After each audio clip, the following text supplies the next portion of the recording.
This is Ray Harryhausen. These are some figments of his bold imagination.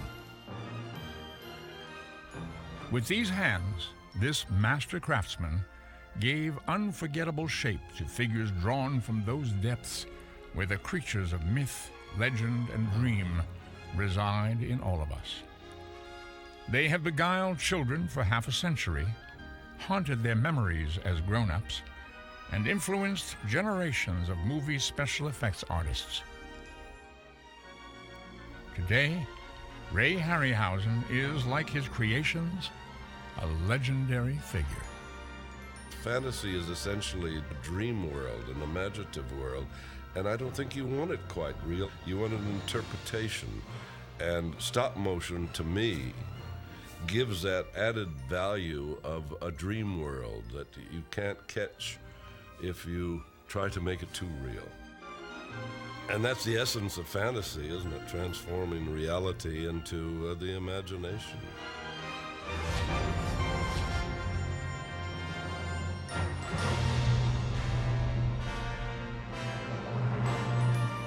The desire to create those transformations came to him early and suddenly. He was 13 years old when he was taken to see a sensational movie at Grauman's Chinese in his native Los Angeles. King Kong, that masterpiece of stop-motion animation, instantly and permanently entered our collective consciousness and proposed his life's work to Ray Harryhausen. They had pictures of this big gorilla on top of the Empire State Building, so I got very curious, and one day my aunt gave us these tickets, and she went along with us, and my mother, and I walked into Grauman's Chinese Theater, and when I came out, I haven't been the same since. The theatricality, the showmanship, I just came out awestruck, and I realized what you could do with animation. I mean, it changed my life. He got busy immediately, learning the rudiments of stop-motion animation by doing. He had a natural talent for the work, as these very early examples demonstrate.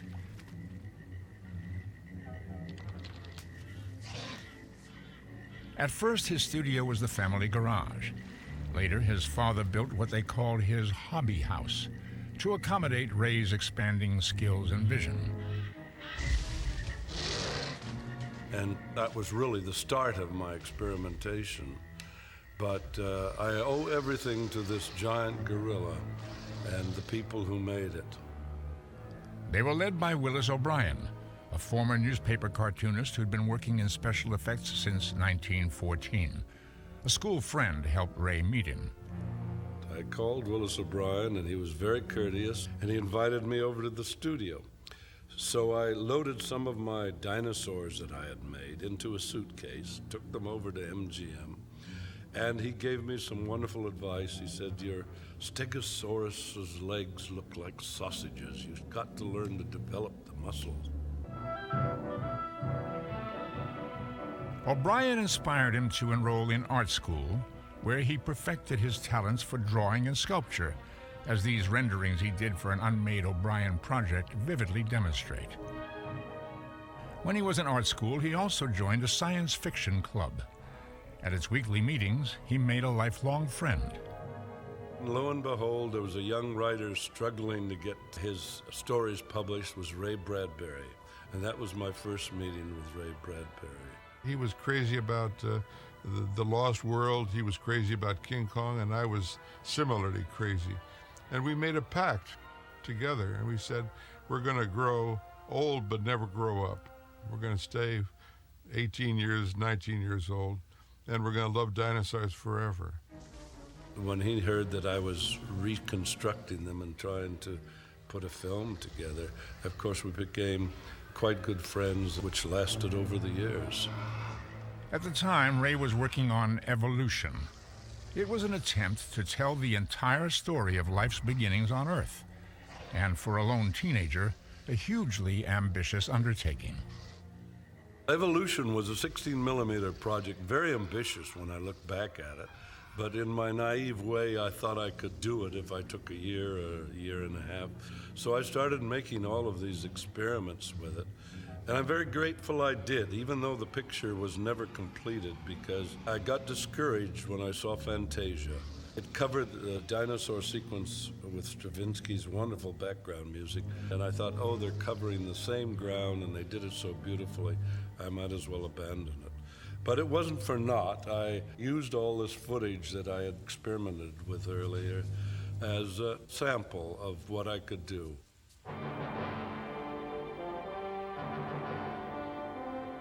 This woolly mammoth, created for evolution, is the earliest Ray Harryhausen model still in his possession.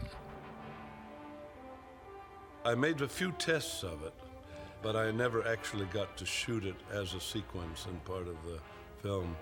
But I did cut up my mother's fur coat, and that was quite disturbing to some people, but I finally found out she didn't want it anymore, so I didn't get a whipping. His father, Fred, and his mother, Martha, supported his work unstintingly and frequently collaborated with him. The dog's name, perhaps inevitably, was Kong.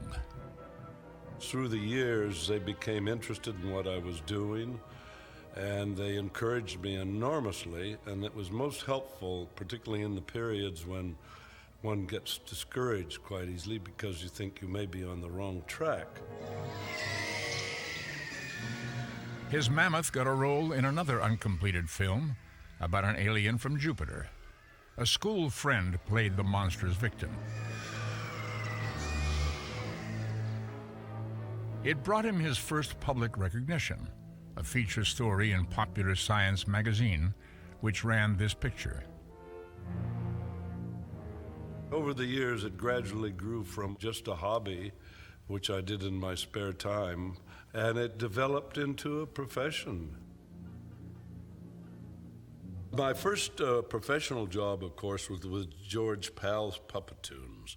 I spent 2 years on the first 12 Puppetoons that he had made for Paramount.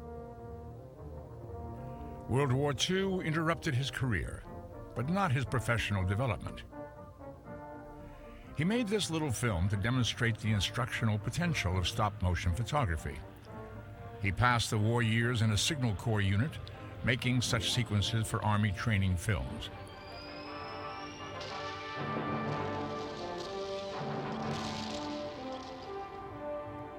One of his colleagues was Theodore Geisel, later better known as Dr. Seuss. He made this model of Geisel's snafu, a comically bungling soldier, for a magazine cover. Army service also perfected his scrounging skills. The Navy had thrown out all their outdated Kodachrome and just threw it out on a junk pile. So I retrieved it and had it stored away in my garage for quite a while. And when I came back from the Army, I didn't know quite how to use it up. So I thought, well, perhaps I could make some fairy tales for children. Mother Goose was up to date, technologically speaking, and Ray gave a hip flip to the 4 nursery rhymes he included in the first of what would become a short series of children's films.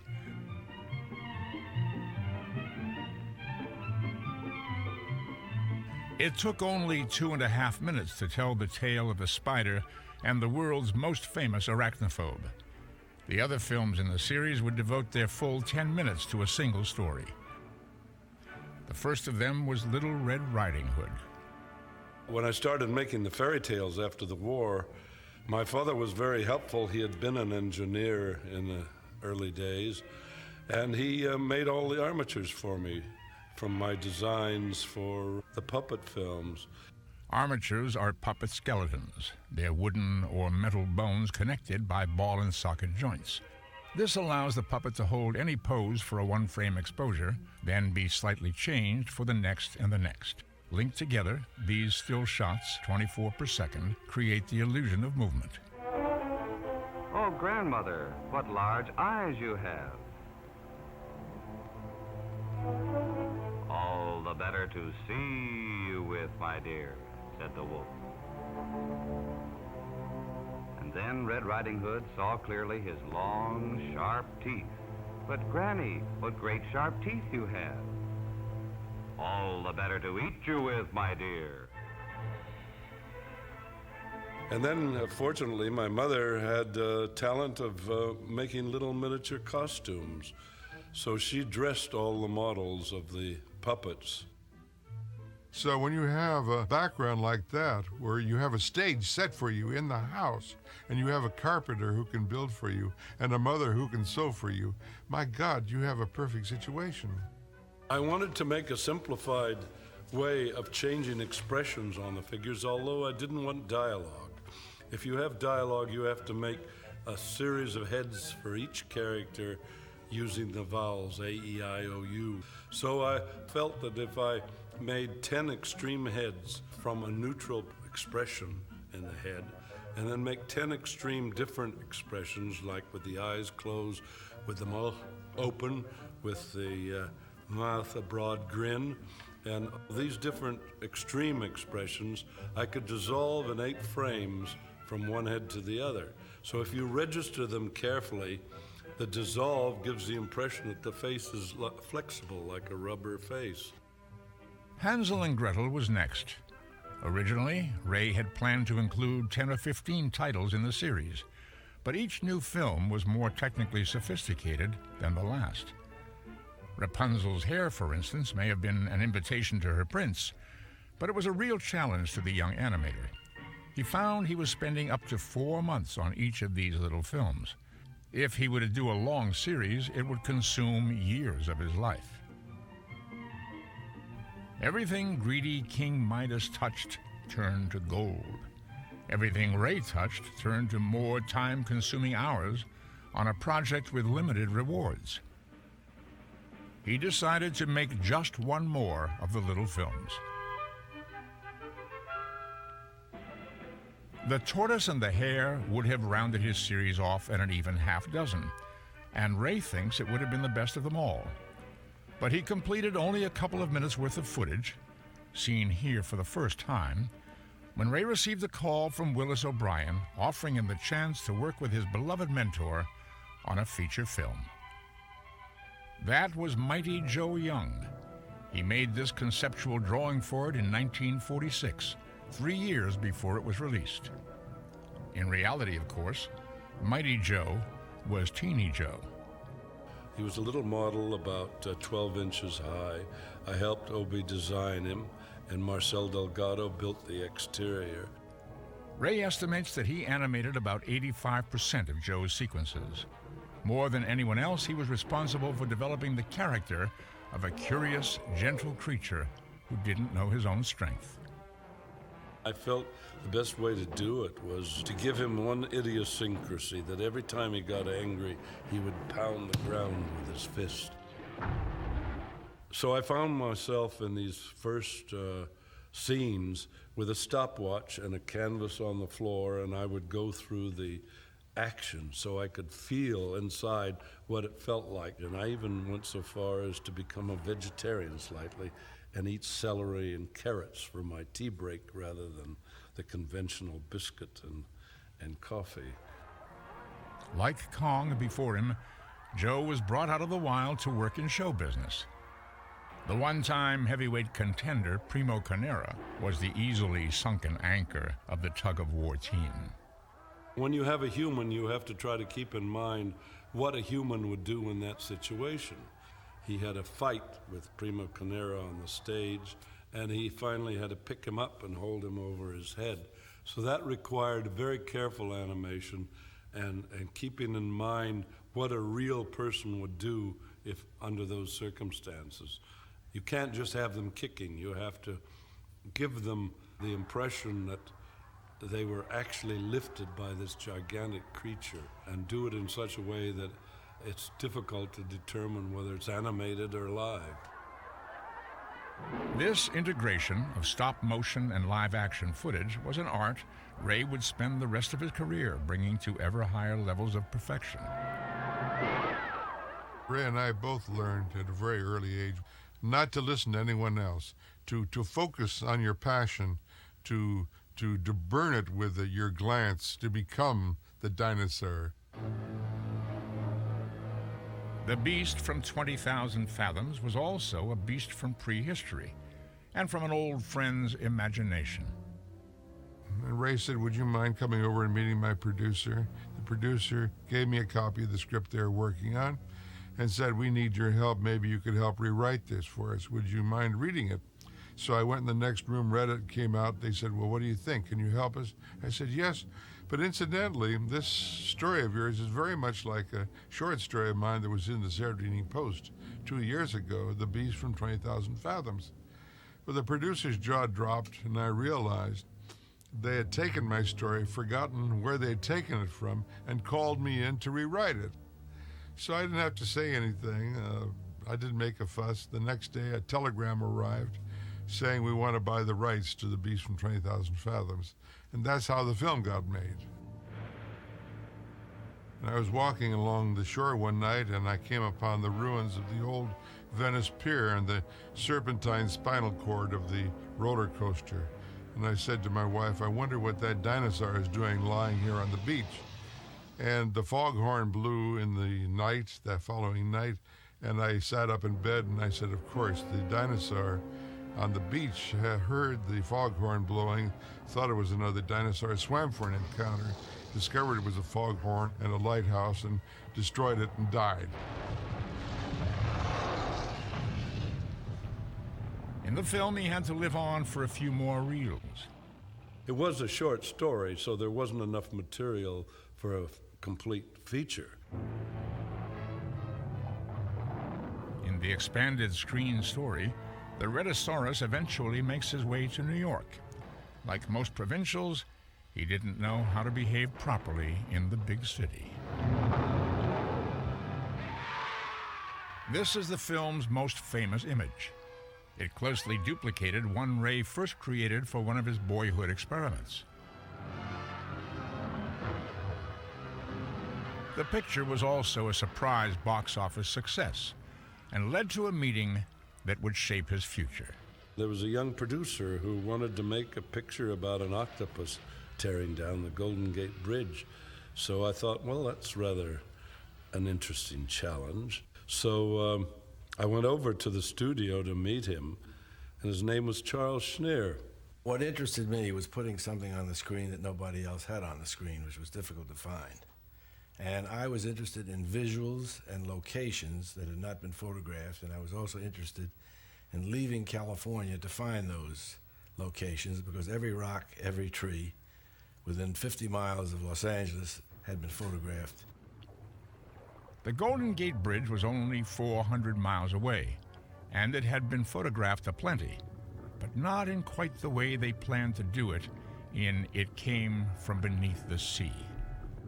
We submitted the script to the San Francisco City Fathers, and they came back with the answer that they wouldn't cooperate because they were afraid that any destruction to the new bridge they had just built would suggest that it's not very substantial. So we had to, through devious means, I might say, we put a camera in the back of a bakery truck and drove back and forth over the bridge to get the background plates.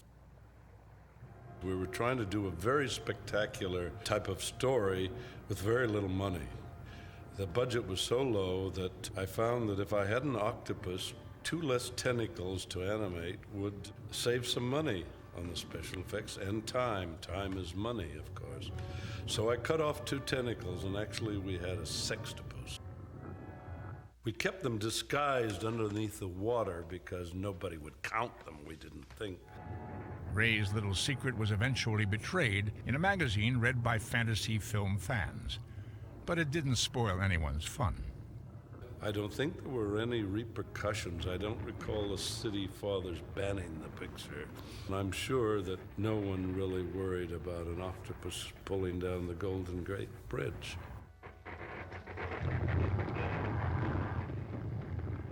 I seem to be a destructive person. I like to do things of a mass destruction. For example, this attack on the nation's capital by alien invaders. The year was 1956.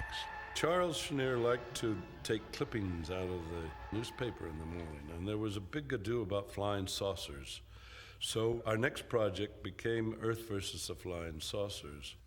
I went to Washington with a still camera and photographed all the locations I wanted. And then we sent a special cameraman to photograph the backgrounds based on my storyboard of photographs. And that was a challenge to work on because I'd never used animation before for mechanical things like a spaceship. So I felt we could do things that you couldn't do ordinarily, and took it on as a challenge. The thing about Ray's work that is so amazing is how bold he is. Look at Earth versus the Flying Saucers. You've got these flying saucers, and you've seen those in other movies, like Day the Earth Stood Still, and in that movie they just sort of come and land, and they kind of like don't even want to show it. But Ray's movies, they're right there. He came up with great angles, great ideas, great dynamics that they could fly, and he was not afraid to show you the star of the movie. You had to have a certain amount of destruction or you couldn't get the picture off the ground. So I ended up with the saucers crashing into the Capitol Dome and knocking over the Washington Monument. I'm glad to see they still stand today. Ideally, these scenes should have been shot by high-speed cameras, which create, paradoxically, ultra-slow-motion images. These, in turn, give the illusion that light, tiny objects have the weight of large ones when they fall. But this was low-budget filmmaking. They couldn't afford the cameras. So I had to resort to animating all this destruction frame by frame. And I ended up, when the Washington Monument was hit by a flying saucer, each piece of brick that fell out of the monument had to be on a separate wire. As the saucer plowed through the Washington Monument, cutting it in two,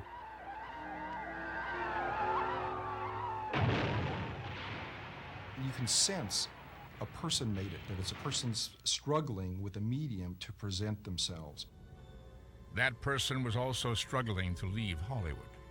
Elementals was planned to be in Paris, where these creatures nestled in the Eiffel Tower. Because I wanted a trip to Europe, I got itchy feet. And the only way I could see to get to Europe was to make some location there, and then I would be sent for nothing, so and be paid for it. But it was never produced. They were humanoid bats, and Ray plays their victim in this test footage, all that survives of the project. If he was literally carried away by his idea, no one else was. But he would get his trip anyway, and soon enough make his permanent base in London. His deliverance was the Emir. Brought back from Venus by a space probe, he was originally supposed to land in Chicago. But 50s film economics supported Ray's wanderlust. 20 million miles to Earth was shot in Rome. I wanted a humanoid creature because, having had experience with Mighty Joe Young, I felt you could do much more with a humanoid type of creature, although we didn't want to make it a man. He was taken out of his element and brought to Earth in a strange environment. When the creature hatches at the beginning and comes up and kind of rubs its eyes, you just really feel an empathy for that guy. And that's true through all his films, that empathy for character. It's an actor. You're looking at an animated actor on the screen.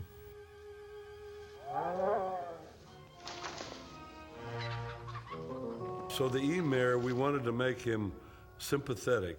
He was taken out of his element. Two things changed the Emir from a harmless little guy into a menace. The hostility of Earthlings as they confronted an alien figure, and a curious addiction to sulfur. It accelerated his growth and perhaps exacerbated his temper. He wasn't really aggressive until the dog and the farmer became aggressive to him. And he finally got quite vicious because he was tortured and tormented by man. The poor boy was just a helpless soul out of his environment. And he finally ended up in Rome atop the Colosseum. Of course, that was influenced by Kong on top of the Empire State Building.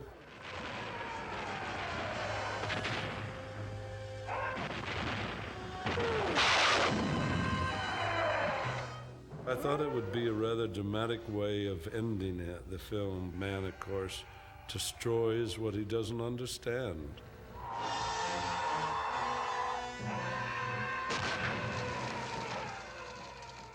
I've been responsible for destroying New York, San Francisco, and Washington, and we kind of got tired out of doing these destructive pictures constantly, which were popular in the 50s. So we took the path of action, we took the path of suspense, we took the path of imagination. That path was illuminated by drawings Ray had made some years earlier to illustrate his ideas for a movie about the adventures of Sinbad, the legendary Arabian sailor. The origin of the Seventh Voyage came a few years after Mighty Joe. I wanted to find a new outlet, and I developed these 8 big sketches based on the adventures of Sinbad. I felt he was a personification of adventure. When I saw those drawings, I was absolutely overwhelmed by them.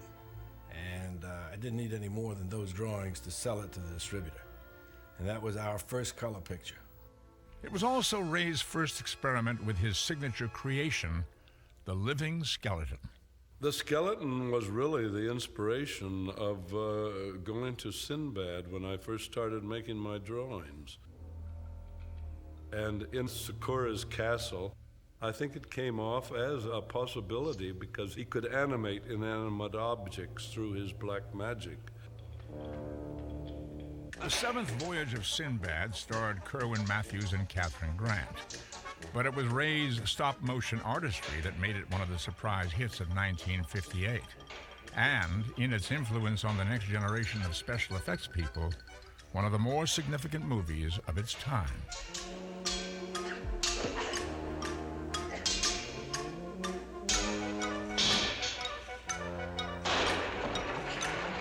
For me, there's nothing like being trapped in a cave with one skeleton, because in this cave in Sinbad, you can't get away. Matthews, playing Sinbad, was, in Ray's words, a master at maintaining the illusion that he was actually dueling with an imaginary creature. In reality, the skeleton was not tricked into the film until months after principal photography was completed. I was about 5 years old, and at its first theatrical release, I saw Seventh Voyage of Sinbad with my mom. It had a very profound effect on me. I saw it 8 times the first week it came out. And I had, which is very hard when you're like 12 years old, and you have to find friends and relatives or neighbors that'll drive by the movie theater to drop you off so you can see the movie over and over again. It was just something about that Cyclops standing on the beach, the kind of orange skin and the blue sky, and the spectacle of it that I had never seen in any other film. For many years, I even had dreams about the Cyclops growing in the family fish tank, living there, but always on the verge of bursting out and coming after me.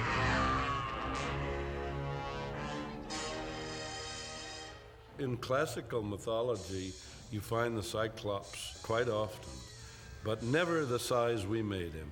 We tried to give him a proportion so that people would find him rather awesome.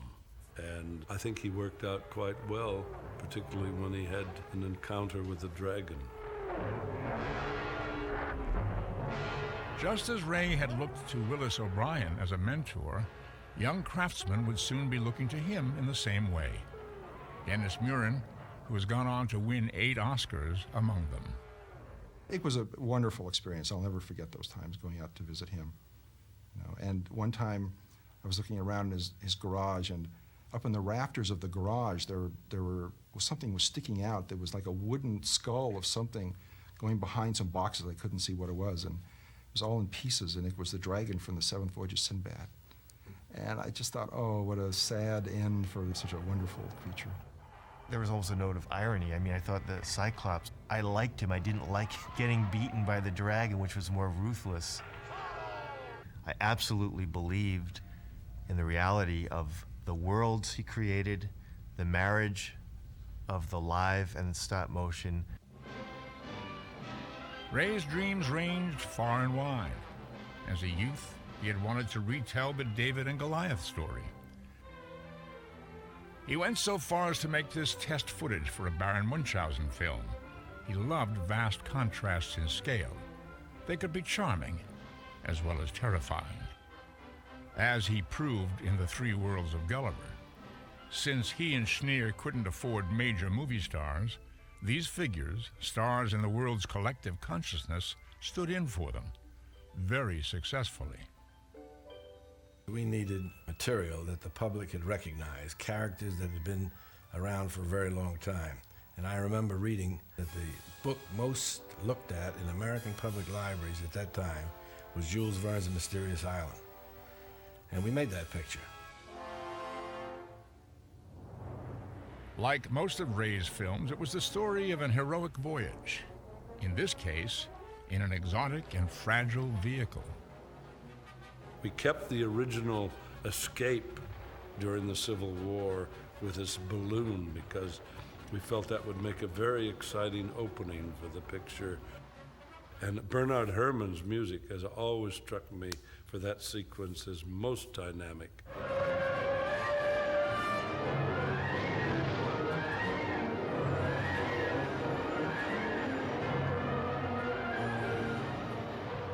Actually, the story that we received was How to Survive on a Desert Island, which was basically Jules Verne's original concept. But we felt we could improve it by and make it much more interesting than just survival type of picture by incorporating some strange creatures in it. They were all oversized, therefore more dangerous versions of otherwise ordinary animals. Eventually, we and the castaways learn they are being bred for giganticism by Verne's visionary Captain Nemo, who hopes they will feed an overpopulated world. Actually, we found this crab in Harrod's fish department, believe it or not. And we didn't want to boil it because it would turn it bright red. So it was necessary to turn it over to a lady in the museum who destroyed it in a humane way, and then gave me the sections in which I had to build a proper armature for stop-motion photography. When we were shooting the ultra close-ups of the crab's little area in the mouth here, in which it operates many different levers and hairs that vibrate, we got 4 more live crabs. They were called edible crabs. We had a delightful meal after they served their purpose. The most spectacular of these creatures was this really big bird. Most people thought of it as an imaginative variation on some sort of domesticated fowl. Bernard Herrmann, who did the music, realized that, and when we were looking at the picture, I remember him saying, "Ray, I'm going to use turkey in the straw for this sequence." And I thought, oh my God, no, but he was pulling my leg, of course. Phororhacus in the sand would be more like it. Ray had modeled this creature on the prehistoric bird.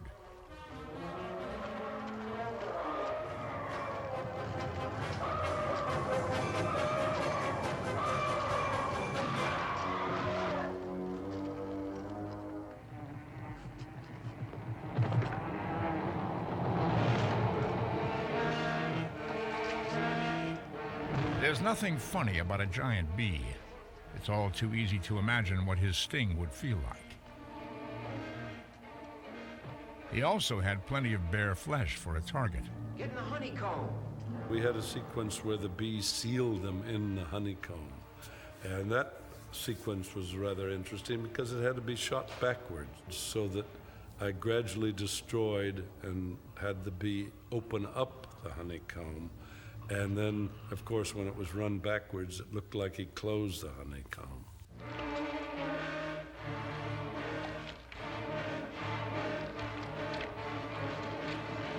Sealing us in.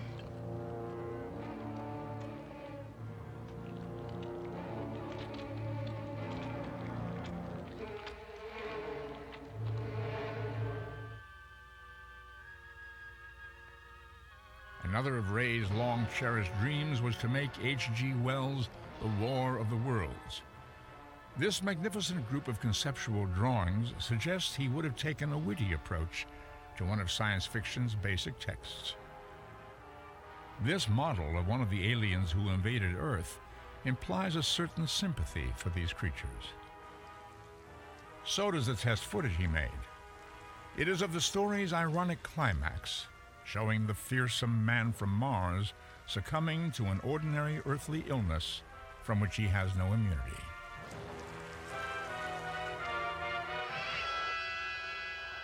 Ray finally got to do a Wells story, First Men in the Moon.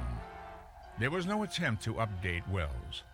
The space capsule, all the film's technology, was quaintly Victorian, just as Wells might have envisioned it when he wrote in 1900.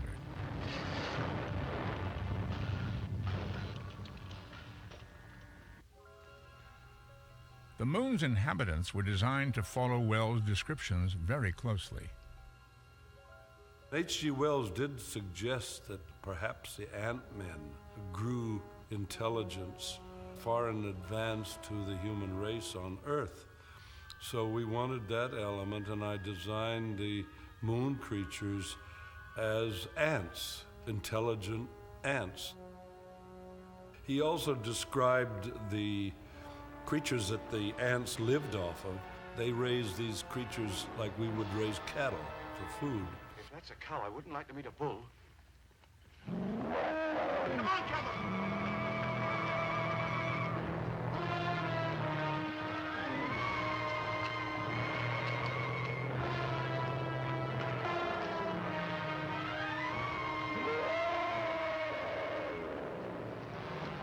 Dr. Caver, the expedition's leader, was played by Lionel Jeffries. The Moon Men study the stranger in a kind of super X-ray machine. Ray's pre-production sketches didn't imagine Jeffries, but like the film itself, the actor caught the adventurous idealism of a more innocent age.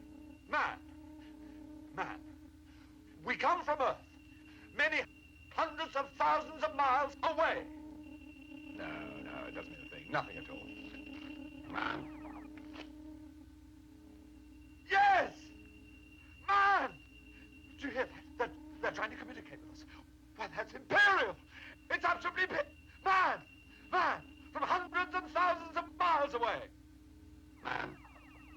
From Earth. That's splendid! It's splendid! It's absolutely imperial. Yes! Oh, my dear fellow, it is! It's absolutely imperial! I've seen some of the fantasy films before, but none of them sort of had the sort of awe that the Ray Harryhausen movies had because of the fact that they're characters. There are synthetic characters that are alive, that are moving around in the sets with you, and that are affecting real people that are obviously can't possibly be real.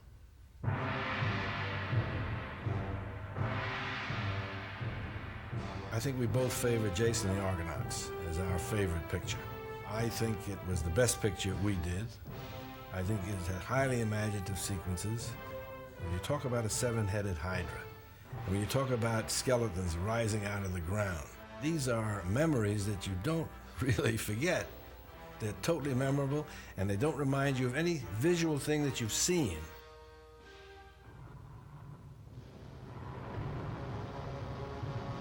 This monstrous figure was only the beginning of the film's wonders. Tails. In the original story of Jason and the Golden Fleece, there was a character in it called Talos, although he was not as large as we depicted him in the picture. He was only 8 feet high. But when I started the design process for the sequence, I felt we could get much more menace if he could be about the size of the Colossus of Rhodes. And this became a great opportunity to combine the concept of the Colossus of Rhodes with the Metal Man. And I had to make his movements very stiff and ungainly because he was supposed to be made of metal. So we put the sound effects of creaking joints and creaking metallic sounds scraping together to give that eerie effect. Spectacular as he was, Talos was fairly simple to create, compared, say, to the Hydra, who guards the Golden Fleece. Easy to imagine a seven-headed monster, fiendishly difficult to animate him. Todd Armstrong, playing Jason, had the easy job. He only had to slay the monster. Ray had to bring it to persuasive life. All those heads in constant, simultaneous, menacing motion. There were many times when I regretted even thinking of the Hydra for the film. He presented so many animation problems that I didn't anticipate. Number one, if the telephone rang and I was in the midst of animation, I would forget sometimes whether this head was going forward or backwards, and this head going up or down, and the various other problems with the other heads. It became quite confusing.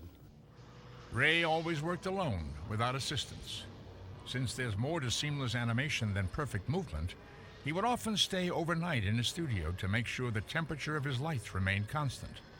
If it varied, the colors in his work wouldn't match that of the live-action footage. Ray's masterpiece and most famous sequence, the mass rising of the dead in Jason. In its complexity, it had no precedence in his work or anyone else's. Those who steal the golden fleece must die. Skeletons are really my best friends, so 7 of them was quite a challenge, and I hesitated developing that idea because what I put on paper has to be put on the screen. That's one of the sales gimmicks, so I try not to draw anything I can't possibly do. Kill! Kill, kill, kill them all!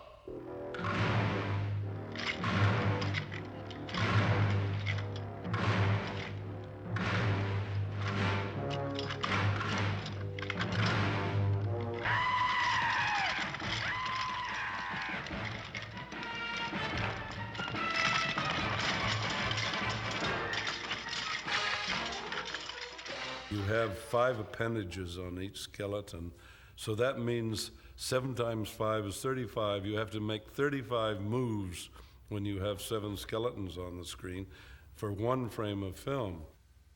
And that meant at certain periods when we had all 7 skeletons in the same scene with the 3 men, I was only able to average about 13 frames a day. That's a little over a half second of film. Ray worked on this sequence 4.5 months. Before that, its live-action elements required meticulous planning. This still shows stuntmen helping the actors rehearse.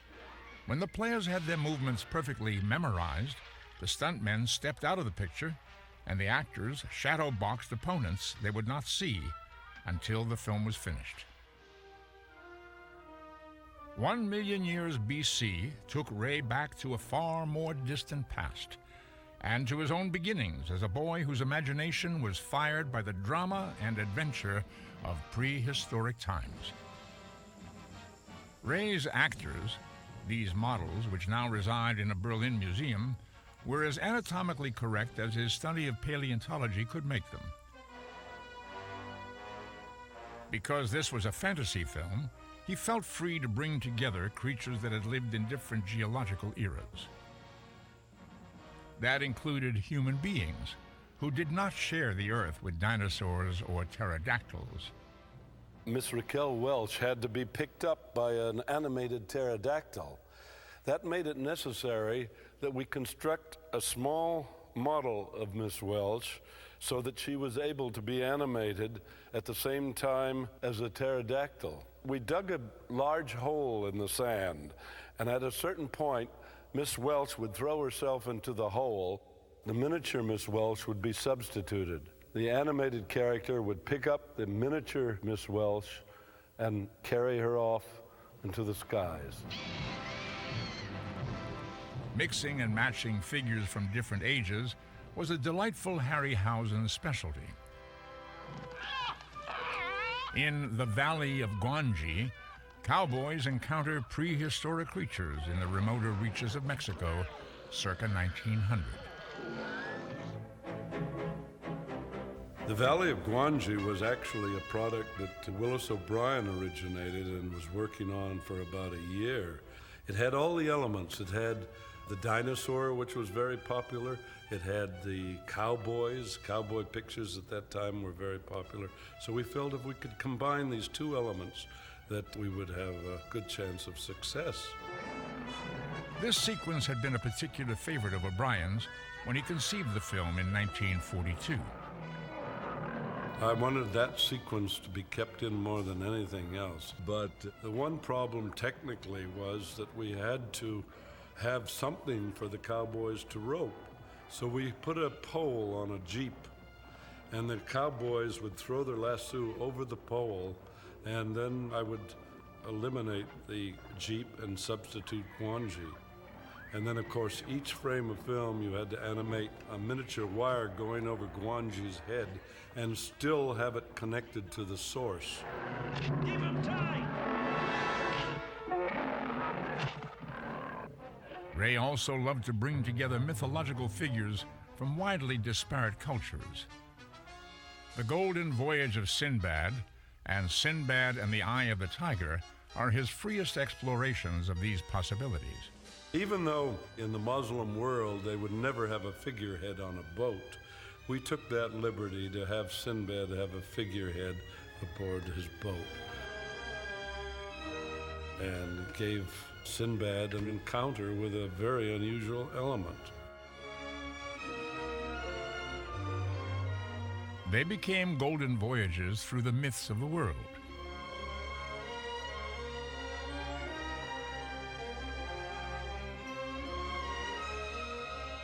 The griffin and the centaur both come from legend and mythology. The griffin is of possibly Norse origin.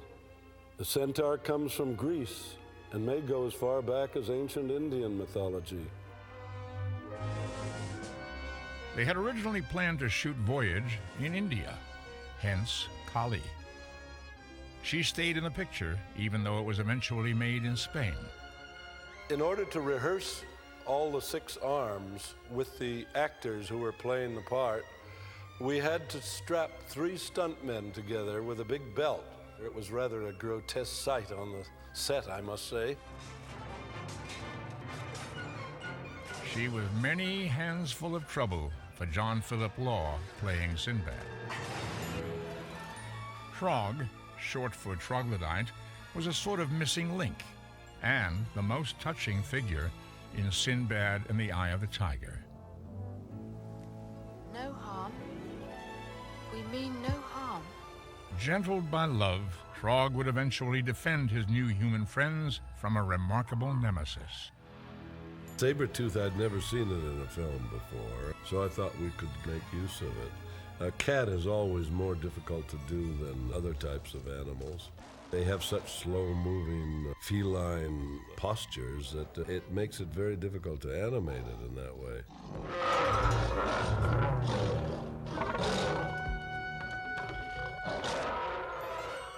For all his ferocity, the tiger required very delicate handling.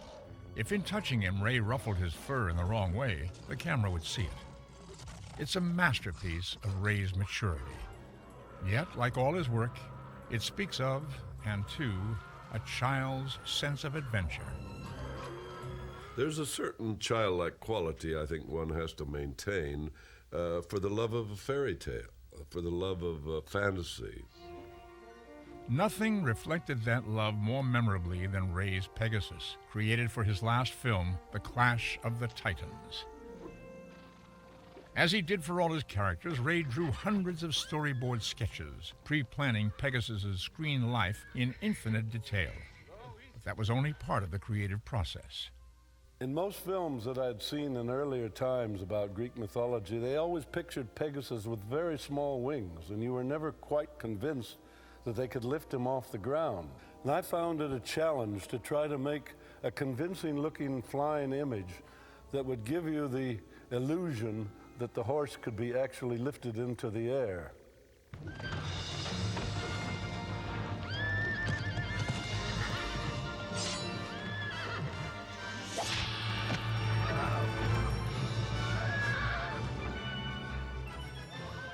When Perseus tried to break him in, of course, he was supposed to be a wild horse. So I felt that we could get away with having a bucking bronco effect when Perseus first jumps on his back and takes him off into the air. What would the horse do except try to get rid of him?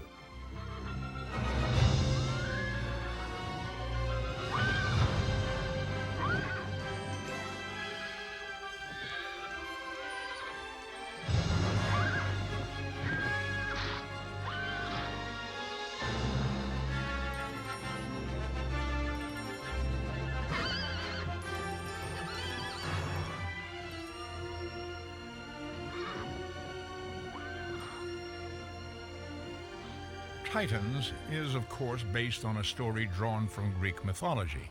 Trying to win the hand of his beloved Andromeda, Perseus is presented with many obstacles far more formidable than taming this wild, ultimately devoted steed. None was more frightening than his encounter with Medusa. Ray virtually reinvented this evil goddess, departing completely from the way artists through the centuries had portrayed her. The scene with the Medusa in the labyrinth is absolutely incredible. I think it's the finest piece of work he ever did, and it's a masterwork of lighting, of animation, and of drama.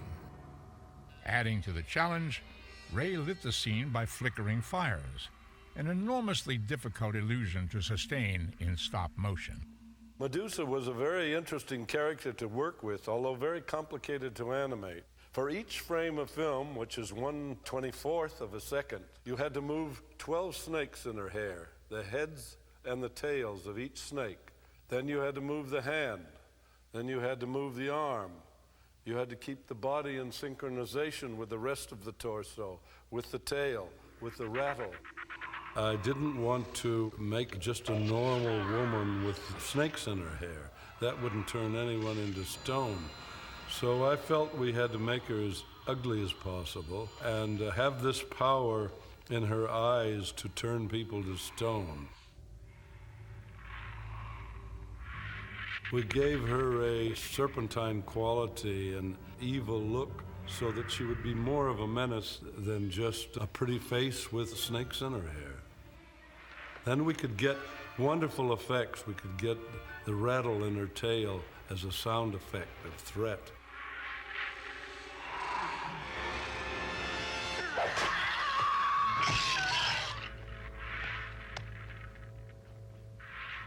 The Greeks always thought their gods were the same as the human beings. They had the same foibles, the same misgivings that the human would have, but they were just larger people living on Mount Olympus.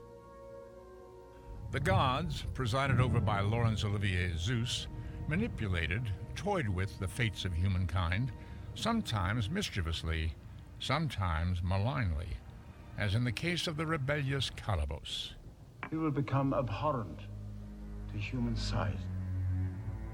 He'll be shunned and forced to live as an outcast in the swamps and marshes. He'll be transformed to a mortal mockery, a shameful mark of his vile cruelty. In a way, what the gods did is not so different from what Ray has done all his life, controlling the lives and destinies of his subjects. I don't think there's any special, strange quality that made me want to have a God complex. But when you look at it, you say, here you're putting on the screen images that appear to be alive, and you're controlling exactly what they do. And that's why this concept in Greek mythology appealed to me so much, that the gods were manipulating humanity. What we all want is power. We, as boys and as young men and as men, want to control the world as best we can. One of the ways to do it is by writing short stories where you run the characters through their roles and you destroy them or build them. And the other way is doing what Ray has done. It might be that you've got control of this. You know, you can build it, you can tell the story, you can photograph it, you can then display it the way you meant it to be seen. That's a really interesting idea. I think in the end the reverse is true, that we tend to serve the puppets and not the other way around. Godlike or not, Ray Harryhausen is revered, as the Motion Picture Academy proved in 1992. One of the greatest moments in my life was when Ray Harryhausen got his Oscar from the Academy of Motion Picture Arts and Sciences. When it was time to present the award, I called the Academy. I said, I've got to be the one to hand him his Oscar. It's another fine mess you've got us in, Ray. It's rare in the history of motion pictures or any other art form. The two young men meet and promise themselves a lifelong friendship, plus an enduring love for dinosaurs. How to bring them to life, how to put them on the screen. And in 1938, just out of high school, Ray Harryhausen came into my life. Good Lord, what a friend to have. Huh? Someone just as crazy as I was, about primeval monsters and how to get them into theaters and keep them there forever. So, Ray Harryhausen, lifelong dear friend, with all my love and all my heart, come get your reward. So the night of the awards, I was out on stage. I brought him his Oscar. We embraced, and I cried like crazy because I felt it was my Oscar too. It was an award for all the years of love and patience and paying attention to one another. Oh my God. I don't know what to say. Thank you. Thank you so very much. It's most appreciated.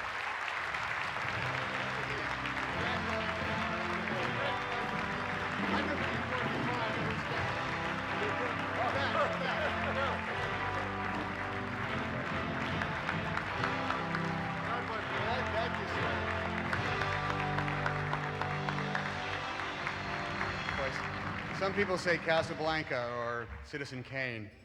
I say Jason and the Argonauts is the greatest film ever made. In an age of computerized animation, Ray Harryhausen's work reminds us of the human hand's value. At a time when vast teams create special effects sequences, his work reminds us of what the committed individual can accomplish on his own. In this moment of the mechanized imagination, this unforgettable work recalls for us the value of the open and wondering eye, the informed and compassionate heart.